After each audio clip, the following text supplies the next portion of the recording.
Hello and a warm welcome to the show. There's a common misconception that men don't have the same degree of feelings as women, but in reality, we have experienced a wide range of feelings. Now, a lot of men are carrying around a lot of weight, pain, trauma, and struggles, but they won't talk about it. Why? Why is it so hard for an African man to open up? We'll find out about that in a few, so stay tuned. Don't change the channel.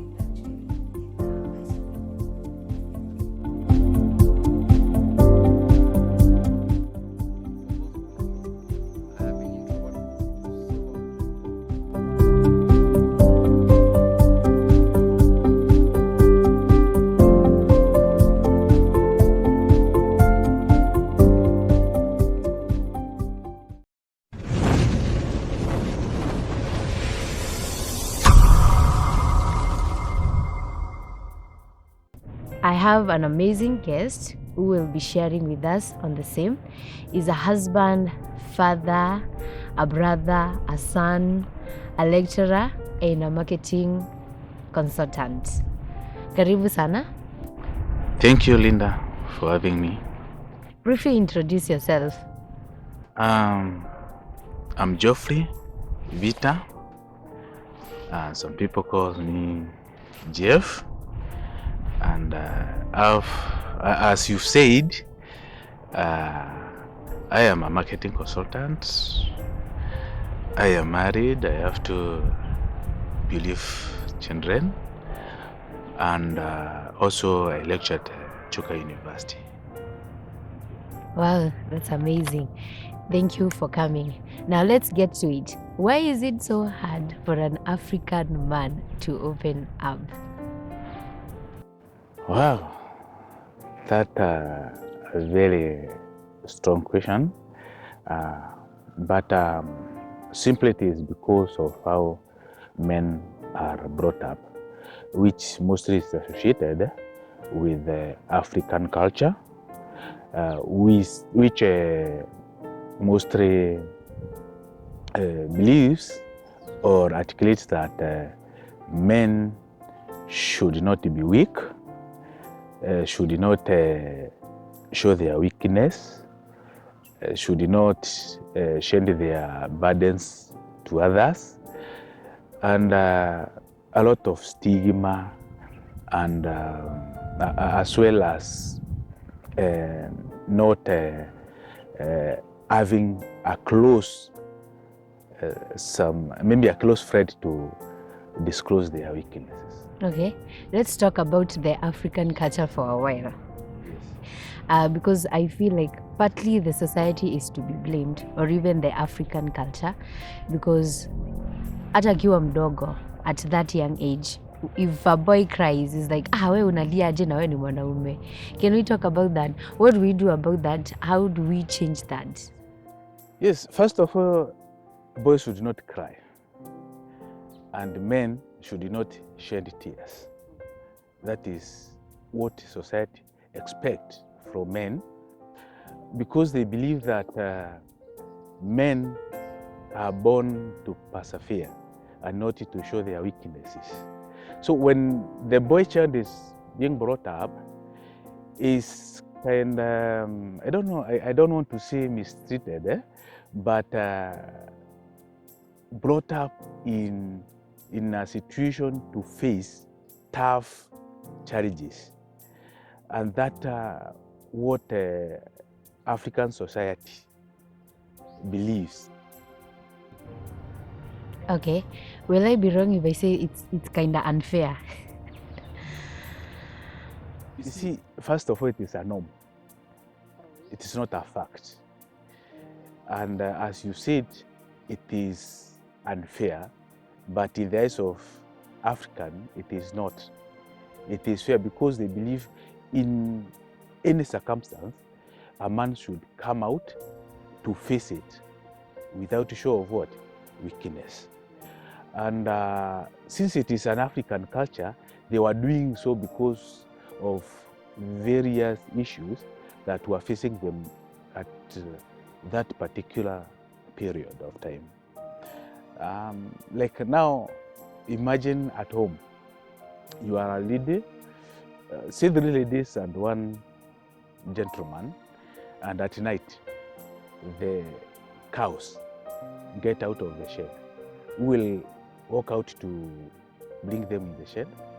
The man, of course. Even the mother will call the man to just walk out and make sure that everything is in order. That's why they were trained as warriors to take care of the family if the father is not around. Yes.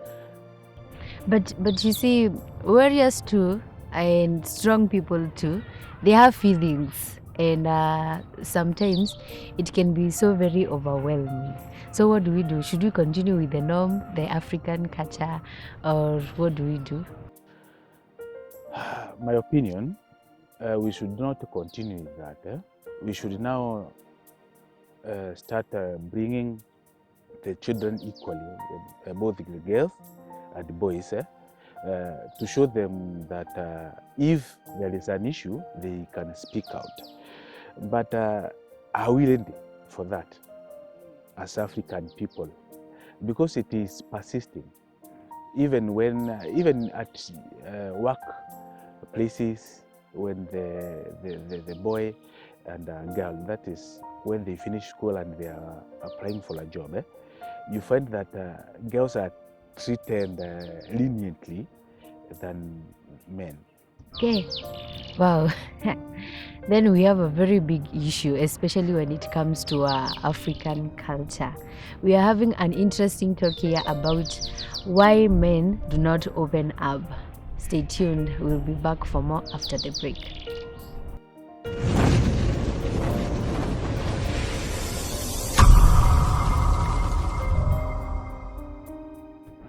Welcome back. Now, Jeff, can I say that trust is also an issue? It's also one of the reasons as to why men do not open up. Precisely. As I said that they don't have anybody to open up to. You fear, suppose I tell my friend my weaknesses or something that is bothering me. Maybe he will go spreading that to my friends. Now you find that a man will just die with his problems because he lacks somebody that he can trust and disclose that. Yes. All right. What about being self-sufficient? It's another issue. Men believe that they can make it. They believe that they can deal with such a problem or challenges, and they try, which maybe sometimes is beyond their reach, but they keep on saying that I'll be over late, I'll be over late, I'll be over late. But time catches with them, they are depressed, and maybe they commit suicide. Yeah. You know, one thing about men is that they value being strong more than anything else. Like they're dying inside, but they will not talk about it. Like they value it so much. But I feel like they should be talking about some of these things. And I don't know how we will do that. I don't know how we will get them into talking. What are we supposed to do so that we can get them to talk and open up? But what you should know, leader, is men, they don't wish to show their weak side. They believe they are masculine and they can handle things. So they are not ready to show their weak side, especially when there is ladies or women. Yeah. They struggle with their problem. But still, there is a solution if they accept and change their mindset. So they examine their coping mechanism on how they can deal with issues. That is one. Secondly, they can still explore and have a person they can trust and share. And also they open up to some experts like counselors. Yes.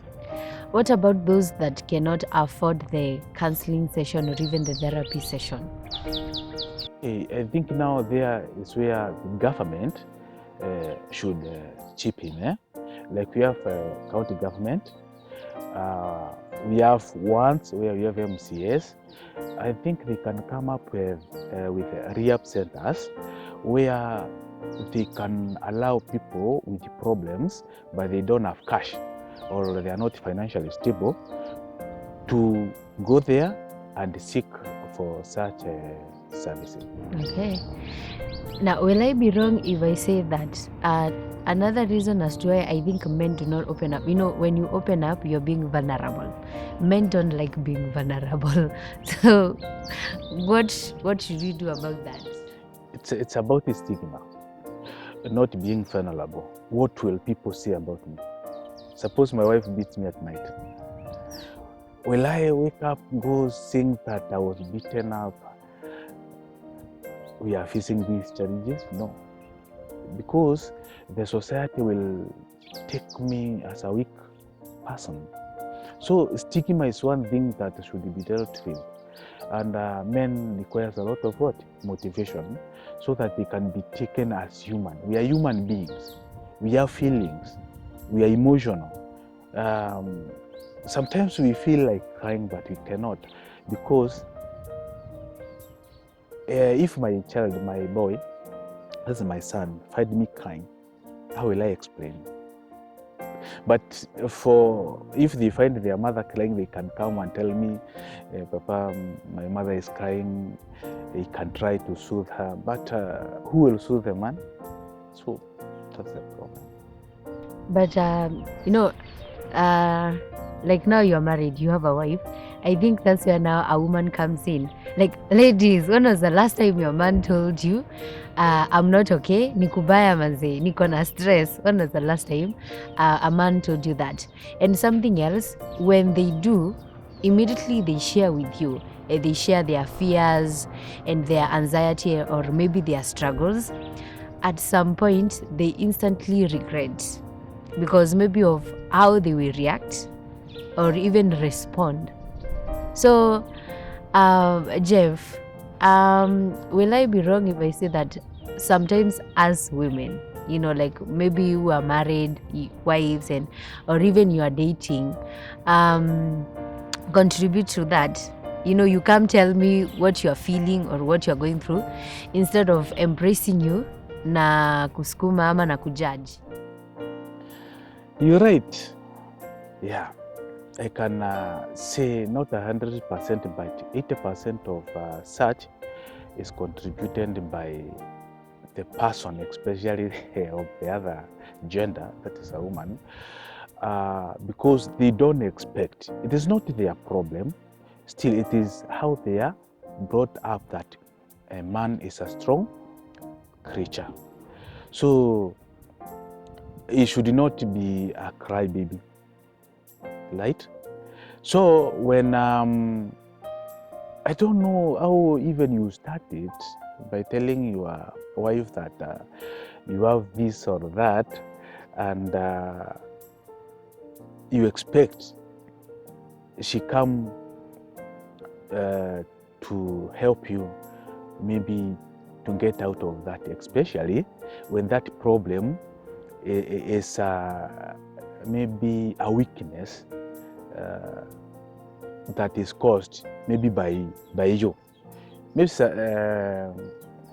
let me say that you are depressed simply because of finances, and we believe that a man should be A provider and carry all responsibilities that are associated with upbringing of the family, including supporting and employing maybe a wife. Then 2 months, 3 months, you are not feeling well economically, and you start feeling as if maybe you are not up to the game because you cannot afford most of the basic needs. You've paid school fees, you paid rent, you are left with little or no money maybe to take you to the workplace. And then you are explaining maybe to other women the problems that you have. How will they carry you? How will they take you? Honestly, some will run off. They help you in the first place? Definitely no. Then you'll be a laughing stock. Yes. What should we do, because the rate at which we are losing men is alarming? Sure. I think, on my own opinion, what we should do is we should not segregate our children when bringing them up, boys and girls. We should show some equality when we are nurturing them, train them equally, teach them that they have equal opportunities, teach them that they have feelings of them, such that anybody can have a problem, anybody needs an assistance when there is a problem, that we are all human, and we should not give priorities to this kid against the other. And also, most importantly, is when we are maybe in political realm, spiritual realm, as well as academic realm. You remember during our time, when a boy maybe scores an A and a girl scores an A, the girls were given priorities. First priority to join what? Universities. That means that a boy could maybe join university with what? Having a higher grade than that of a girl, yes. Even at workplace, go to an interview with a man, the man will be bombarded, right, left, and center. He will be scrutinized well. And the girls, maybe their case is taken lightly. Yeah, so we should treat them equally. Show them they are human beings. Give them equal opportunity, whether it is appointment slot, whether any type of opportunity that appears, so that they can be encouraged. Because men feels like now they are treated harshly than their counterparts. Okay, what's your final remarks on this? What do you tell people that will watch this episode, especially men? What I would like to tell men is, men, you are human being. Don't be tradition, don't be conservative. Speak out. If you are faced with any challenge, look for a man who is your friend. Speak out, pour your heart. Go to somewhere. If you feel like crying, you can cry. And more so, you can go to church, to your pastor, your reverend. Speak. Don't keep quiet. Don't let problem and challenges to bog you down. Just speak out, speak out, speak out. Look for a person, share. Don't die with the problems. Yes. Okay, guys, it's okay not to be okay. You don't have to die alone. Get help, talk to someone, find that confidant that you can share with. Thank you so much, Jeff, for sharing with us. We are encouraged. I'm hoping men that will watch this episode will feel encouraged. Now, help us by sharing, subscribing, drop a comment, and liking. Thank you so much.